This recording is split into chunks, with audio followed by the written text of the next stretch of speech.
Bienvenue à ce point presse du ministère des Armées. Vous pouvez vous installer si vous le souhaitez. Je commencerai par les actualités du ministère et nous avons consacré notre focus à la réserve opérationnelle. Et je laisserai le général de division Louis-Mathieu Gaspari, secrétaire général de la Garde nationale, vous présenter la politique partenariale développée. Il évoquera notamment les mesures mises en œuvre pour encourager l'engagement des employeurs publics et privés et également celui des réservistes. Enfin, le colonel Pierre Godillet, porte-parole de l'état-major des armées, fera le point sur les opérations militaires françaises. Donc je commence avec un bref retour sur l'ouverture du salon de l'armement Eurosatory, lundi 17 juin, en présence du ministre des Armées au parc des expositions de Paris-Nord Villepinte. Pour cette 28e édition, le ministère des Armées présente sur son stand de nombreux équipements. Et le ministre des Armées s'est notamment exprimé à cette occasion sur l'importance de maintenir une industrie de défense solide et fiable pour garantir notre autonomie stratégique et répondre aux besoins des forces. L'innovation et notamment les apports de l'intelligence artificielle sont particulièrement mis à l'honneur cette année. Et lors d'une conférence animée par Bertrand Rondepierre, directeur de l'Agence ministérielle pour l'intelligence artificielle de défense, 6 cas d'usage de l'intelligence artificielle dans les armées ont été présentés. L'occasion de découvrir l'étendue des possibilités offertes par cette technologie et les perspectives pour les futurs systèmes d'armement. Formation des pilotes, lutte contre la désinformation, assistance aux oreilles d'or que vous avez pu découvrir lors de notre dernier point presse, et d'autres cas d'usage. Conformément aux orientations de la loi de programmation militaire 2024-2030, le ministère des Armées consacrera plus de 2 milliards d'euros à l'IA de défense d'ici 2030. Et je vous invite à regarder le dernier journal de la défense consacré à l'intelligence artificielle de défense qui a été diffusé sur la chaîne parlementaire dimanche dernier et qui est disponible sur le site du ministère. Toujours dans le cadre du salon Eurosatory, le pacte drone aérien de défense a été signé lundi 17 juin pour de nouvelles méthodes de travail entre l'État et les industriels. Ce pacte a pour objectif d'adapter la conduite des programmes d'armement dans le domaine des drones de contact de moins de 150 kg en mettant en synergie les besoins opérationnels des forces armées et la filière industrielle de défense.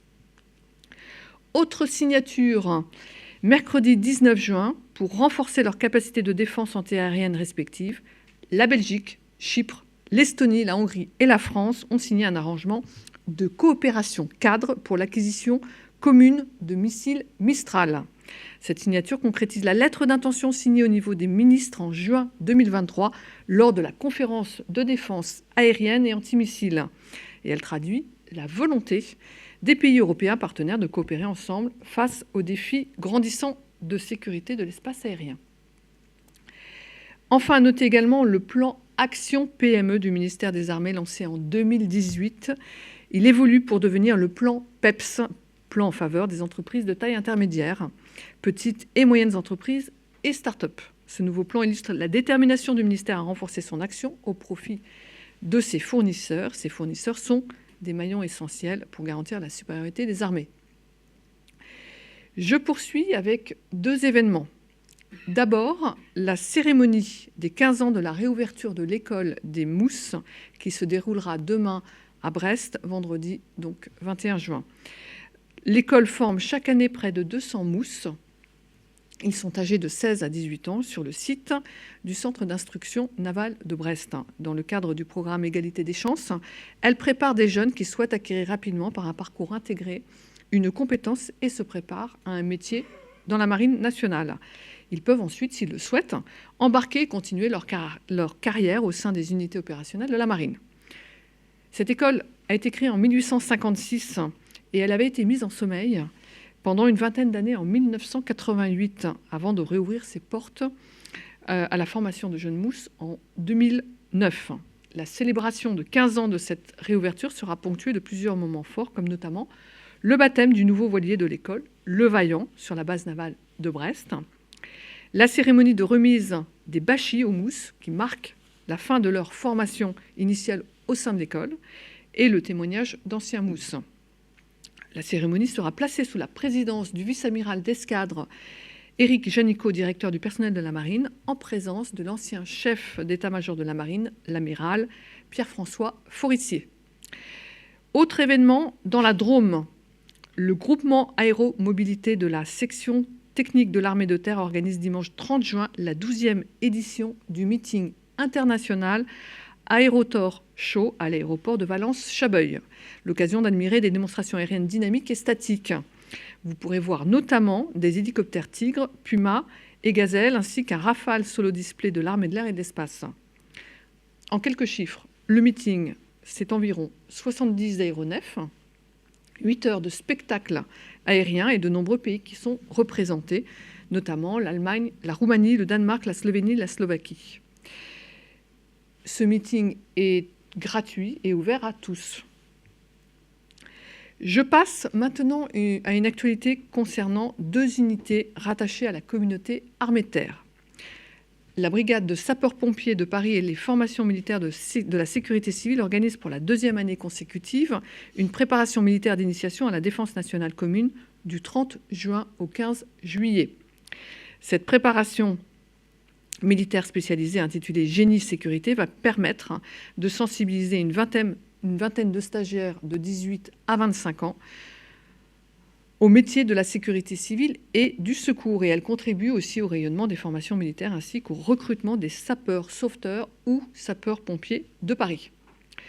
Pour rappel, les formations militaires de la sécurité civile peuvent agir dans l'urgence, en renfort des sapeurs-pompiers, comme par exemple dans la campagne de lutte estivale contre les feux de forêt. Des détachements spécialisés autonomes sont également prêts à intervenir sur toutes les catastrophes naturelles ou technologiques en France comme à l'étranger. Et elles sont notamment intervenues cette année à La Réunion après le passage du cyclone Bellal en janvier. Je passe au focus dédié cette semaine à la réserve opérationnelle et aux employeurs publics et privés, partenaires clés de la garde nationale. Les réservistes opérationnels constituent un maillon essentiel des forces morales de la nation, indispensable dans le contexte actuel. Donc, la loi de programmation militaire 2024-2030 prévoit à ce titre de doubler les effectifs pour atteindre un réserviste pour 2 militaires d'active en 2035. Je vais laisser la parole au général Gaspari qui va justement vous présenter les dispositifs prévus. Merci Madame la déléguée de me permettre de présenter la garde nationale et puis surtout la politique partenariale que vous avez évoquée tout à l'heure de manière indirecte en parlant du plan PME et PEPS maintenant, puisque en fait les ETI, les PME et les startups, tout ça fait écho à l'activité principale de la garde nationale qui est de développer des partenariats avec les entreprises. Donc c'est vraiment une petite quinzaine de minutes que je vais prendre pour vous expliquer tout ça parce que ça a vraiment beaucoup de sens et beaucoup d'intérêt aujourd'hui. Mais pour camper le décor, je vous propose de regarder une petite séquence vidéo, une petite capsule vidéo de présentation de ce qu'est la garde nationale.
Alors, ceci me permet de camper le décor en fait, de ce qu'est la garde nationale. La garde nationale, aujourd'hui, est composée de 82 000 réservistes opérationnels. Ce sont des hommes et des femmes, des citoyens et des citoyennes françaises qui ont décidé de donner de leur temps aux côtés des forces armées et des forces de sécurité intérieure pour assurer la protection de notre pays et renforcer celle de notre territoire. Pour remettre les choses dans leur contexte, il faut revenir un peu en arrière. Le clip le présente, mais c'est les années 2015-2016, l'année zéro de la garde nationale. Donc, l'État français, notre pays, est en état de choc, de sidération après la vague d'attentats terroristes qui a frappé notre pays. Le président de la République de l'époque, M. François Hollande, a décidé de créer le réceptacle de toutes les énergies nombreuses qui se sont manifestées, qui voulaient être utiles à leur pays, qui ne savaient pas quoi faire. Donc la garde nationale est née de ce principe-là. Et 8 ans après son existence, comme je vous l'ai dit, la garde nationale, c'est 82 000 hommes et femmes qui sont engagés au quotidien sur le terrain, aux côtés des forces armées et des forces de sécurité intérieure, pour assurer la défense de notre pays. Quels sont les grands déterminants de la garde nationale? Très rapidement, quelques chiffres, là encore, pour bien fixer les idées. 82 000 hommes et femmes, je vous l'ai dit. Plus de 7 000 réservistes sont engagés au quotidien sur le terrain, aux côtés des armées, de la gendarmerie, de la police, pour contribuer à la sécurité de notre pays. Un réserviste opérationnel, aujourd'hui, de la garde nationale, a en moyenne une quarantaine d'années. Il effectue en moyenne aussi 35 jours de réserve par an. Donc, c'est-à-dire qu'il travaille pour les armées et pour les forces de sécurité intérieure pendant 35 jours d'activité. Toutes les générations sont représentées au sein de la garde nationale, puisque les limites d'âge 17-72 ans, grâce à la loi de programmation militaire qui est entrée en vigueur le 1er août 2023. On a un tiers des réservistes qui ont moins de 30 ans. On a 15% qui sont des étudiants. On a un réserviste sur 5 qui est une femme, une jeune femme. Et retenez ce chiffre qui va être le fil rouge de toute mon intervention, de ma présentation. 1 sur 2, un réserviste sur 2 est un actif. C'est-à-dire qu'il travaille dans une entreprise ou un agent public, ou il est agent public au sein de la fonction publique. L'enjeu aujourd'hui pour le secrétaire général de la garde nationale que je suis, c'est d'accompagner le mouvement de doublement des effectifs des réserves opérationnelles initié par le président de la République au mois de juillet 2022. Tout ça est gravé dans le marbre dans la loi de programmation militaire, mais aussi la loi d'orientation et de programmation du ministère de l'Intérieur. Donc chaque année, on doit monter les effectifs de la garde nationale pour arriver en 2030 à une garde nationale composée de 160 000 réservistes opérationnels. 80 000 aujourd'hui, 160 000 demain en 2030. Et donc l'enjeu pour moi, c'est d'accompagner toute cette montée en puissance. Alors cette montée en puissance, elle est facilement compréhensible dans le contexte national et international que l'on traverse. Je vais prendre 2 secondes pour revenir sur le contexte national et le contexte international. Le contexte national, depuis 2015, il est émaillé d'un nombre incalculable de crises qui s'enchaînent, mais caractéristique apparue récemment, ces chaînes, elles ne s'enchaînent plus, elles se superposent. Donc les attentats terroristes, les tempêtes, Irma, évoquées dans le clip, la crise sociale des Gilets jaunes, la crise sanitaire de la Covid, les événements climatiques, les tempêtes qui ont dévasté Saint-Martin-de-Vésubie dans les Alpes-Maritimes, les cyclones qui frappent La Réunion, les feux de forêt dans le sud-ouest de la France récemment. Et donc tout ça fait qu'aujourd'hui, on a un contexte national qui est loin d'être apaisé, loin d'être tranquille. On a un contexte international aussi qui est troublé, qui devient incertain, avec le retour de la dynamique de force pour régler les différends entre les États. On avait perdu ça de vue, mais concrètement, confère l'Ukraine, confère le Proche-Orient, et tout ça fait qu'aujourd'hui, notre pays a besoin de se réinterroger sur son modèle de réserve. Et ces éléments-là, contexte national, contexte international, expliquent à eux seuls qu'on est dans une phase de montée en puissance pour les réserves opérationnelles. Et pour faciliter cette montée en puissance, j'ai dans mes mains une compétence d'attribution qui est complètement singulière. C'est la capacité à développer des partenariats avec les entreprises. Pourquoi ? Parce que les entreprises, les chefs d'entreprise sont ceux qui permettent à leurs salariés de concilier leur activité principale et leur engagement dans la réserve. Et donc aujourd'hui, je ne peux pas raisonnablement penser que je vais contribuer à aider cette montée en puissance si je ne discute pas avec les employeurs. Parce que c'est eux qui détiennent une clé de la réussite de la montée en puissance de la réserve. Alors, je propose de peut-être regarder une slide. Alors, on va passer ça, on en a parlé déjà.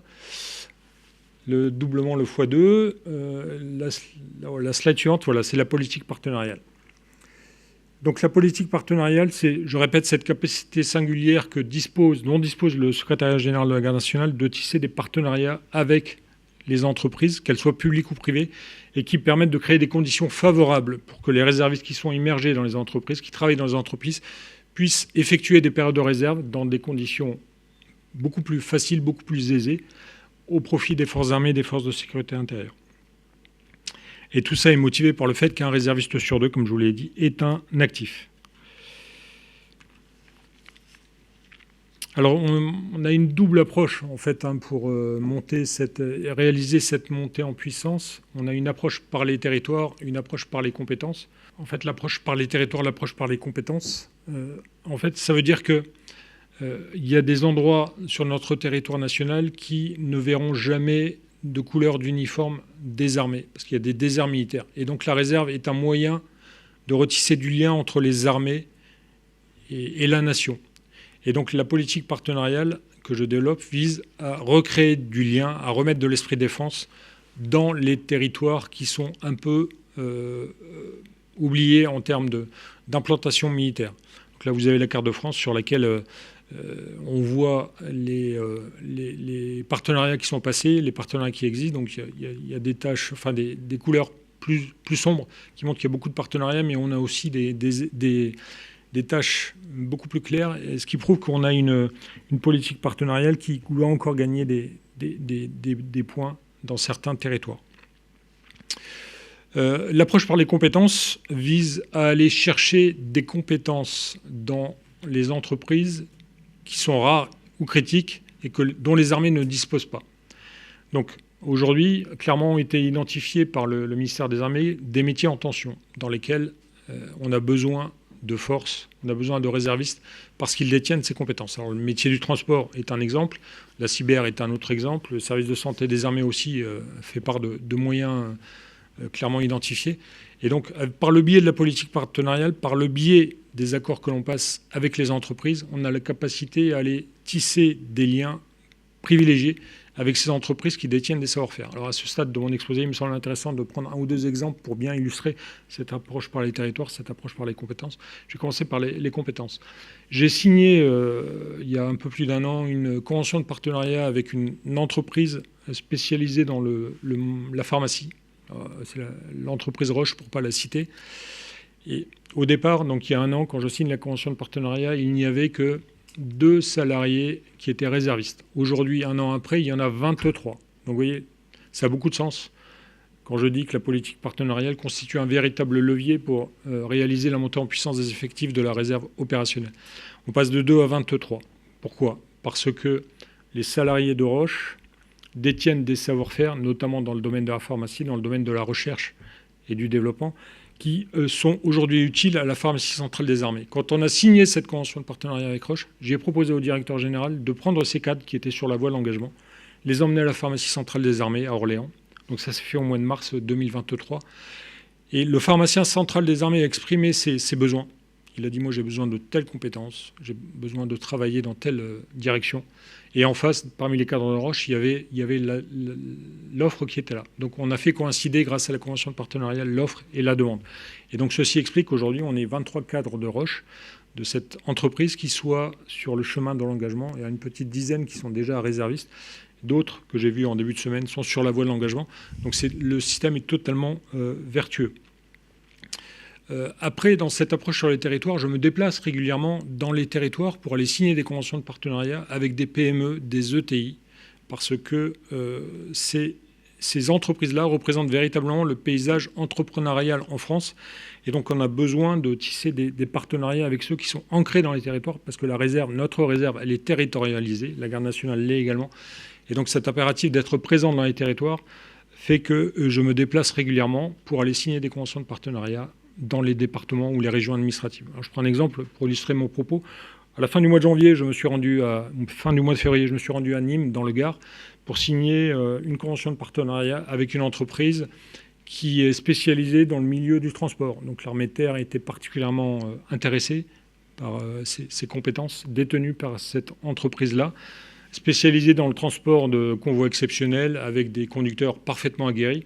Et donc, cette convention de partenariat permet au commandement logistique des armées de pouvoir s'appuyer sur des compétences de réservistes en cas de difficulté. Là, au niveau macro, ce qui me semble intéressant de vous dire, c'est qu'on peut peut-être revenir à la diapo précédente, s'il vous plaît. On a, depuis 2016, signé à peu près 1100 conventions de partenariat au niveau national, avec une moyenne chaque année de 120 lycées depuis 2016, 120 conventions qui sont signées chaque année. Et avec après la crise sanitaire du Covid, on repart une tendance à la hausse, avec une tendance à la hausse. En 2023, j'en ai signé 161 des conventions de partenariat, ce qui prouve qu'on a un engagement citoyen des personnes morales qui me semble de plus en plus important. C'est-à-dire que les chefs d'entreprise aujourd'hui me disent, quand je les rencontre, moi je n'ai pas le temps d'être réserviste, j'ai ma boîte à faire tourner, mais en revanche j'ai un devoir en ma qualité de citoyen, compte tenu du contexte national et international qui est troublé, j'ai un devoir, c'est de soutenir mes salariés qui ont fait le choix de servir dans la réserve. Et là je reprends un exemple pour illustrer mon propos. Au mois d'avril, on a signé une convention de partenariat en présence du ministre des Armées chez Renault, avec M. Sénard, le président du conseil d'administration de Renault. Et M. Sénard a pris position devant ces réservistes, devant ces cadres, en disant je ne vous le dirai pas 3 fois, engagez-vous dans la réserve. Moi, en ma qualité de président du conseil d'administration de Renault, je vous soutiens. Et je serai toujours là pour que vous puissiez travailler au service des armées et des forces de sécurité intérieure. Vous voyez, l'engagement citoyen, il est bien réel. Les conventions de partenariat, donc 1100 à peu près, 70% signées avec des collectivités territoriales, 25% avec les collectivités territoriales et 5% avec les établissements d'enseignement supérieur. Collectivités territoriales, ce n'est pas suffisant. 25%, ce n'est pas suffisant. Un quart des conventions de partenariat signées avec les collectivités, ce n'est pas suffisant. Pourquoi ? Parce que les collectivités territoriales sont les premiers acteurs de la résilience dans les territoires. Quand aujourd'hui une difficulté arrive dans un territoire, les administrés, les citoyens se retournent vers leur maire en disant « Monsieur le maire, qu'est-ce que vous pouvez faire pour nous ?» Et la convention de partenariat permet aux maires de savoir, de disposer des ressources d'agents publics qui sont formés pour gérer des crises, qui savent réagir en cas de difficulté, parce que les agents publics sont formés dans les armées, dans les forces de sécurité intérieure, donc ils acquièrent tous les actes réflexes du soldat, du policier, du gendarme. Et donc, c'est des éléments importants qui aident les collectivités à gérer des crises. Parce que les réservistes sont des citoyens augmentés aujourd'hui. Ils savent gérer des crises, ils savent réagir face à un événement. Et donc, quand on aide à gérer les crises, on aide sa structure, son organisation à être un peu plus résiliente. Je prends un exemple pour illustrer mon propos. J'ai signé il y a peu de temps une convention de partenariat avec une entreprise. Le dirigeant était là et ces réservistes qui appartiennent à sa structure étaient présents en tenue également. Et il a vu une de ses proches collaboratrices en tenue de sapeur-pompier de Paris. Elle était chef d'équipe à la brigade de sapeurs-pompiers de Paris. Et il a ouvert les yeux grands comme ça en disant « Mais je ne savais pas que j'avais cette pépite dans mon entourage. » Et en fait, il me dit chef d'équipe à la brigade des sapeurs-pompiers de Paris, ça veut dire qu'elle sait réagir, ça veut dire qu'elle sait gérer une équipe, ça veut dire qu'elle sait manager, ça veut dire qu'elle sait diriger. Donc cette découverte a été extraordinaire pour lui, puisqu'il m'a dit « Je vais maintenant m'appuyer davantage sur cette collaboratrice, parce que je sais qu'elle est dotée des qualités foncières dont j'ai besoin, et que je ne pensais pas qu'elle pouvait avoir. » Les établissements d'enseignement supérieur constituent aussi une voie de progrès. Il y a pas assez de conventions qui sont signées avec les établissements d'enseignement supérieur. Pourquoi ? Parce que plus on va chercher et recruter des réservistes jeunes parmi les étudiants, l'expérience montre qu'on va arriver peut-être à les fidéliser dans le temps beaucoup plus facilement. Donc là, ce qu'il faut retenir, c'est que la convention de partenariat, elle sécurise totalement l'engagement des réservistes, le statut juridique des réservistes. Elle reconnaît leur engagement au service de leur pays. Les réservistes peuvent faire avec les conventions de partenariat un nombre de jours de réserve qui est supérieur aux 10 jours imposés par la loi. De droit, un salarié peut aller voir son chef d'entreprise en lui disant « Moi, je souhaite faire une période de 10 fois un jour ou 2 fois 5 jours ». Et c'est un droit opposable, c'est-à-dire que le chef d'entreprise ne peut pas déroger à la règle. En revanche, avec le système avec les conventions de partenariat, on arrive à doubler ce nombre en moyenne de jours d'absence accordée. C'est-à-dire qu'un réserviste, il peut faire 20 jours de réserve avec l'accord de son chef d'entreprise, sans être obligé de prendre sur ses congés, sur ses vacances, sur ses RTT, sur ses week-ends. Donc le contrat de travail n'est pas suspendu. Et aujourd'hui, une tendance, depuis que j'ai pris mes fonctions, que j'observe, c'est que les salariés, enfin les chefs d'entreprise maintiennent la rémunération de leurs salariés lorsqu'ils font des périodes de réserve. Donc ça, c'est quelque chose qui mérite aussi d'être souligné. Côté employeur maintenant, parce qu'il faut évidemment que notre dispositif soit gagnant-gagnant, totalement. Côté employeur, l'employeur fait un effort en augmentant le nombre de jours d'absence accordés, en maintenant la rémunération. Mais d'un autre côté, il y a 3 éléments extrêmement importants que je dois citer. Le premier élément, c'est qu'une entreprise qui signe une convention de partenariat avec la Garde nationale devient partenaire de la Défense nationale. Donc il y a un arrêté qui est publié tous les 2 ou 3 mois, qui mentionne les nouveaux partenaires. Et donc il y a un club des partenaires de la Défense nationale qui se monte. Et les entreprises qui en font partie se parlent pour évoquer des sujets d'importance, des sujets auxquels elles sont confrontées. Deuxième point, et c'est un point qui est extrêmement important dans le contexte actuel, c'est la RSE, la responsabilité sociétale de l'entreprise. Vous n'êtes pas sans savoir qu'au mois de décembre 2023, il y a une directive européenne qui a été transposée en droit français, la CSRD, qui devient beaucoup plus exigeante en matière de déclaration RSE. Et le soutien aux politiques de réserve opérationnelle, quand on signe une convention de partenariat, ça devient un critère d'éligibilité à la RSE. C'est-à-dire que les chefs d'entreprise, aujourd'hui, ils peuvent l'indiquer dans une déclaration de performance extra-financière. Donc ça les rend plus vertueux. Leur engagement pour le soutien des réserves opérationnelles les rend vertueux. Et donc c'est RSE compatible. Le fait de maintenir aussi tout ou partie de la rémunération de son salarié lorsqu'il fait une période de réserve, c'est considéré comme du mécénat de compétences. Donc ça ouvre droit à des réductions d'impôts. Donc 60% des sommes versées aux salariés quand ils font des périodes de réserve, ça ouvre droit à des réductions d'impôts.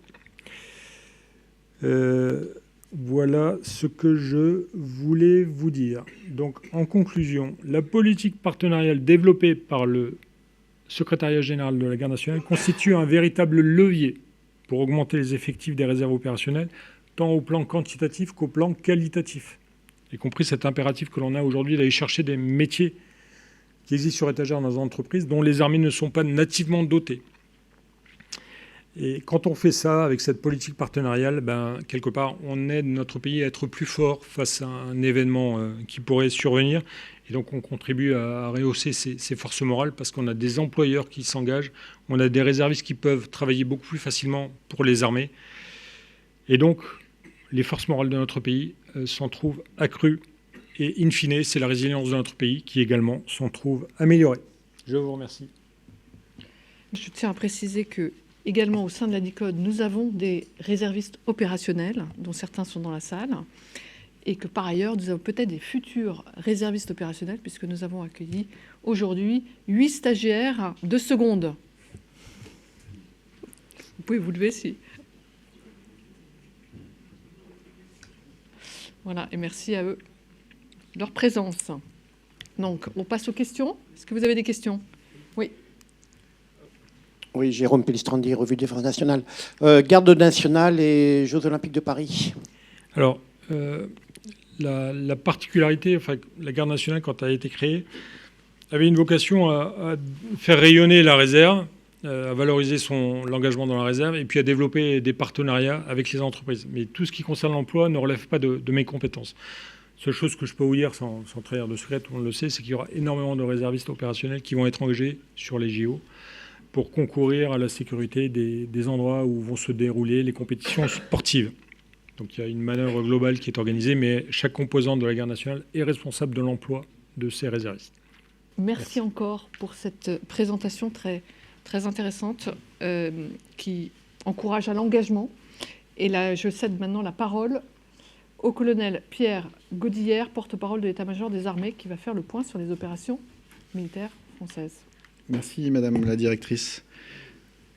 Et on commence avec le flanc est de l'Europe, où les détachements français qui sont déployés en Estonie et en Roumanie sont entrés dans leur phase de relève. Et à cette occasion, des autorités roumaines ont participé au baptême du camp Berthelot à Cinku, du nom d'un général français qui est de la Première Guerre mondiale et qui était engagé aux côtés des forces roumaines. En Estonie, on va commencer par un film pour vous parler de la compagnie d'infanterie légère qui a conclu son déploiement.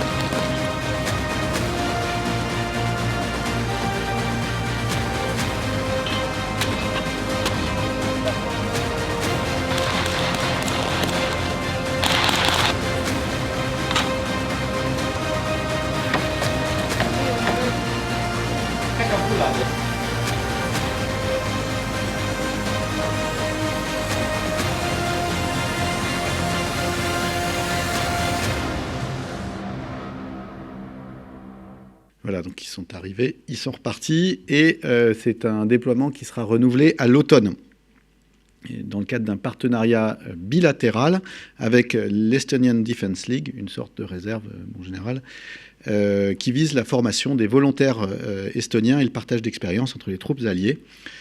Et c'est un dispositif qui est déployé en complément de la mission Lynx, donc un peu plus de 300 militaires français qui sont en permanence en Estonie.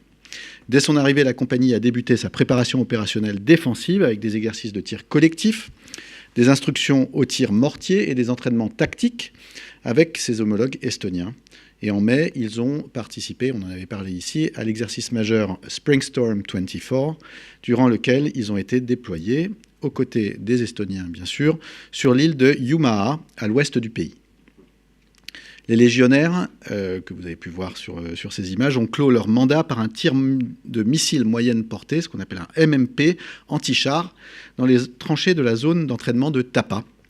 Et ce déploiement témoigne de l'engagement de la France pour la défense de l'Estonie et le renforcement de l'interopérabilité entre ces deux nations alliées. Un déploiement qui contribue aussi de manière significative à la préparation opérationnelle des volontaires de l'Estonian Defence League et bien sûr à nos soldats.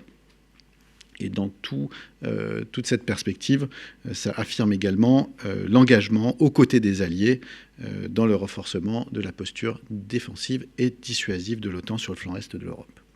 Toujours sur le flanc est, mais en Atlantique Nord, on continue avec l'exercice Baltops. 3 unités françaises qui sont engagées dans la 53e édition de cet exercice. Un exercice OTAN aussi, et qui se déroule, comme son nom l'indique, en mer Baltique, avec des entraînements interalliés qui ont débuté sous le contrôle opérationnel de Strike for NATO.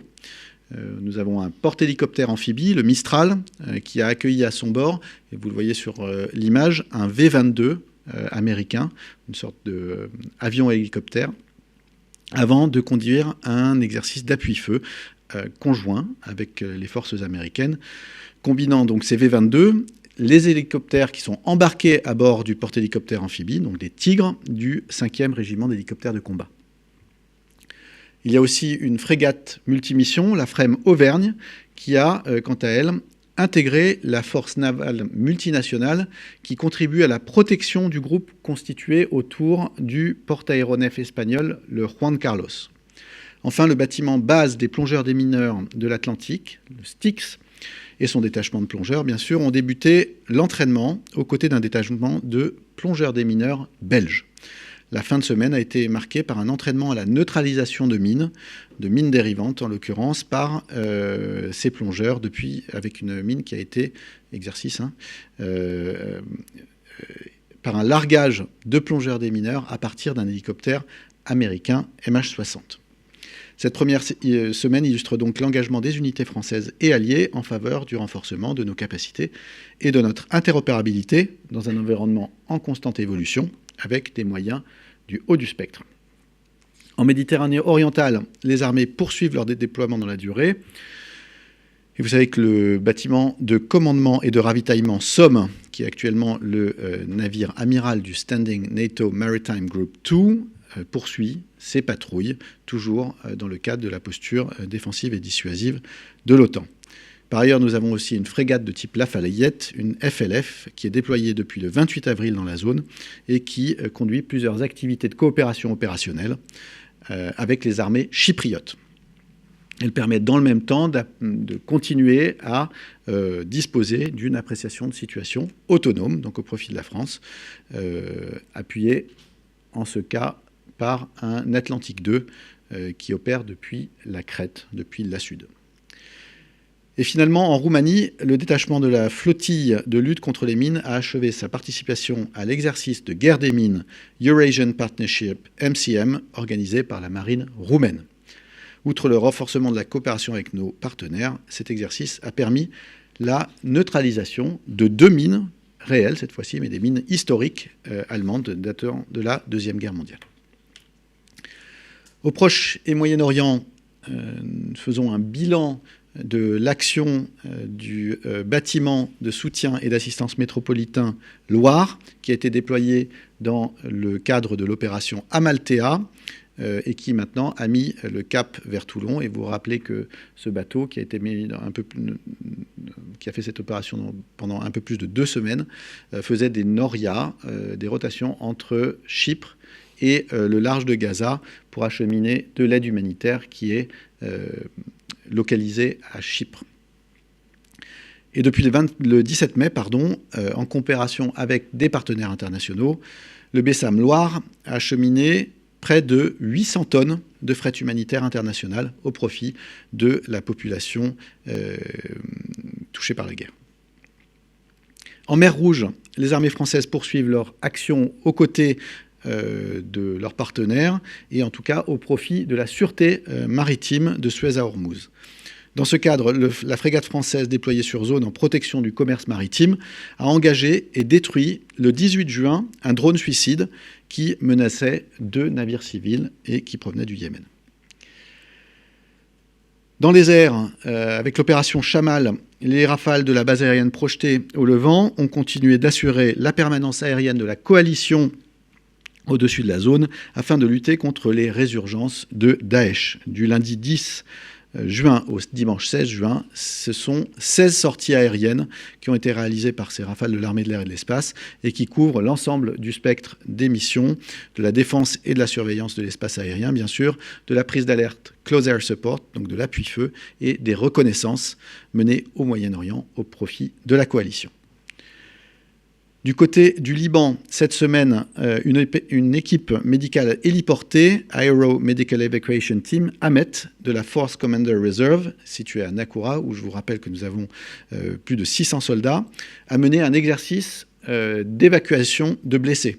Ces entraînements réguliers simulent des évacuations médicalisées au profit des unités de la Force intérimaire des Nations Unies au Liban. Donc il y a 12 000 casques bleus au Liban, visant à garantir une évacuation vers l'aéroport de Beyrouth en moins d'1 heure.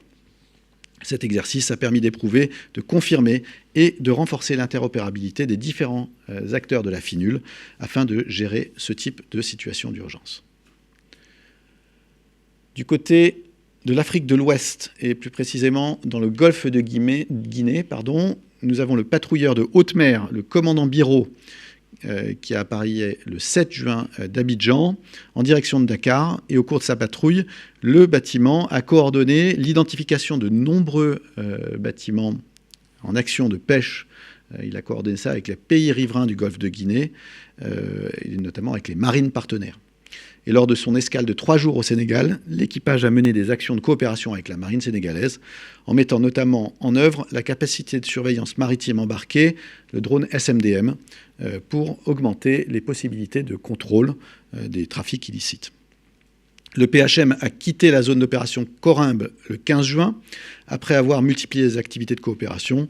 Il aura ainsi embarqué plus d'une centaine de marins donc de la région dans des activités de formation, que ce soit des fusiliers ivoiriens ou encore des officiers de 10 nationalités différentes de l'école nationale à vocation régionale de Tika en Guinée équatoriale.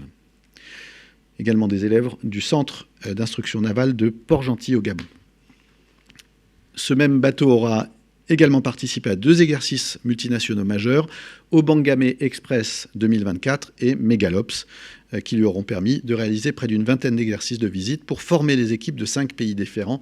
Et ce sont des interactions évidemment qui profitent à nos marins qui en apprennent autant.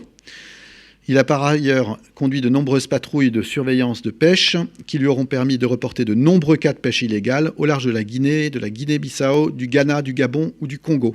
Et finalement, 2 opérations auront marqué ce déploiement. Une opération de lutte contre le narcotrafic menée en soutien du Ghana et une opération de sauvetage de pêcheurs angolais. Pour les forces françaises au Sahel, du 7 au 16 juin, un détachement des éléments français au Gabon s'est rendu au Tchad, au sein des forces françaises au Sahel, dans le cadre d'un partenariat militaire opérationnel avec l'armée tchadienne. Et c'était du parachutage, donc dans le domaine des troupes aéroportées, avec un saut de 71 militaires de l'armée nationale tchadienne qui ont eu l'occasion de réaliser leur saut afin de compléter leur capacité opérationnelle. En Indo-Pacifique, la frégate multimission Bretagne a terminé sa mission au sein du groupe aéronaval du Carrier Strike Group 9 américain. Dans le cadre de la mission Tanscorn, donc la Bretagne a été intégrée au CSG-9 autour de l'USS Theodore Roosevelt. Le CSG-9 est actuellement engagé dans l'exercice Valiant Shield qui illustre l'attachement des nations participantes en faveur d'un Indo-Pacifique libre et ouvert, l'accès aux espaces internationaux et le renforcement de l'interopérabilité des marines participant dans des actions haut du spectre. Il y a les États-Unis, la France, le Canada et le Japon. Après une semaine d'entraînement, le CSG-9 a franchi le détroit de Luzon pour mener des actions conjointes en mer des Philippines avec le CSG-5, cette fois-ci de l'USS Ronald Reagan. Et le 14 juin, la Bretagne a été détachée pour un PASSEX, donc un exercice de coordination navale avec l'USS Blue Ridge, le navire de commandement de la 7e flotte de l'US Navy. Maintenant, la Bretagne fait route vers Guam et elle est désormais en patrouille isolée pour contribuer à l'appréciation autonome de situation de la France dans la région. Ensuite, du côté des forces armées en Polynésie française, nous avions le Bougainville, donc un bâtiment de soutien et d'assistance outre-mer, le Bougainville, qui est parti de Papeete le 11 juin et qui a réalisé le 14 et 15 juin une patrouille de police des pêches, de la pêche en haute mer au profit de la WCPFC, Western Central Pacific Fisheries Commission. Cette mission a permis l'interrogation de bâtiments de pêche ainsi que la conduite d'une visite à bord d'un palangrier. L'équipe de visite du Bougainville s'est assurée du respect des règles de pêche par les navires présents. Et tout en maintenant son niveau opérationnel par des entraînements réguliers, le Bougainville poursuit sa patrouille de surveillance des pêches dans la zone exclusive économique des îles Cook. Tout ceci, c'est une mission qui s'appelle la mission Aquarius et qui illustre l'engagement de la France pour la protection des ressources marines en océan Pacifique aux côtés de ses partenaires régionaux. En Guyane, une mission de lutte contre la pêche illégale et le bilan d'une nouvelle opération renforcée qu'on appelle Mokaran. Du 5 au 16 juin 2024, les forces armées en Guyane ont mené une nouvelle opération de lutte contre la pêche illicite. 5 navires originaires du Brésil ont été contrôlés en action de pêche illégale dans les eaux territoriales françaises au large de la Guyane, dont 4 ont été neutralisés par les forces françaises. Depuis le début de l'année 2024, l'État a procédé à la destruction de 10 embarcations de pêche illégale, témoignant ainsi de son engagement à lutter contre les activités illicites sur son territoire. Pour les forces armées aux Antilles, le 8 juin, près de 1 tonne de cocaïne ont été saisies au sud de la Martinique par le bâtiment de soutien et d'assistance outre-mer du Mont d'Urville. Et depuis de l'année, ce sont 9 saisies qui ont été réalisées par les forces armées aux Antilles, soit plus de 15 tonnes de produits stupéfiants qui sont retirés des réseaux de distribution. Cet engagement, ces opérations illustrent là aussi l'engagement des armées françaises à lutter efficacement contre les trafics illicites, contribuant ainsi à assurer la stabilité régionale et protéger les populations en coordination avec de nombreux partenaires. Toujours dans la zone des Amériques, la mission Jeanne d'Arc poursuit son tour des Amériques, sa mission. Et du 12 au 16 juin, le groupe a été engagé avec la marine américaine, l'US Navy, et le US Marine Corps pour faire un exercice amphibie en baie de Chesapeake, une semaine après les commémorations des 80 ans du D-Day en France. Chesapeake 24, donc un exercice. Cet exercice précisément démontre la capacité significative des armées françaises et américaines à opérer ensemble dans des scénarios militaires complexes, sous faible préavis, tout en commémorant cette bataille décisive de la guerre d'indépendance des États-Unis où la France s'est illustrée. Le groupe tactique embarqué issu de la 9e brigade d'infanterie de marine, en coordination avec ses homologues donc, des Marines américains, a mené une manœuvre amphibie incluant un débarquement suivi de la saisie d'objectifs à l'intérieur des terres. Et je termine par la préfiguration des Jeux Olympiques et Paralympiques 2024 avec le suivi de la flamme olympique qui parcourt les Outre-mer dans le cadre de la préparation des Jeux Olympiques. Le relais de la flamme traverse donc tous les territoires français. Nous l'avions suivi dans l'Hexagone. Et cette fois-ci, on s'attarde sur l'Outre-mer où les armées ont participé en mettant en œuvre des moyens de sécurisation en appui des forces de sécurité intérieures à chaque étape. Ainsi, du 7 au 17 juin, la flamme est passée aux Antilles, en Polynésie et à La Réunion, avec, pour l'engagement des armées, la participation de nombreuses équipes NEDEX, donc de neutralisation et de détection d'engins explosifs. Et en Guyane et en Martinique, des militaires ont même eu l'opportunité de servir en tant que gardiens de la flamme durant ce parcours. J'ai terminé ce bref tour des opérations. Je suis prêt à prendre quelques questions de journalistes ou d'élèves, si vous en avez. Jérôme Pellistrandi. Dans le cadre du lancement d'Ariane 6 en Guyane, il y aura un gros renforcement du dispositif ?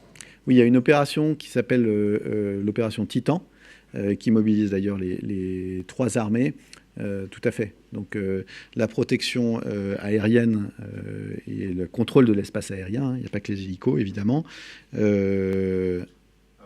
AWACS et chasseurs.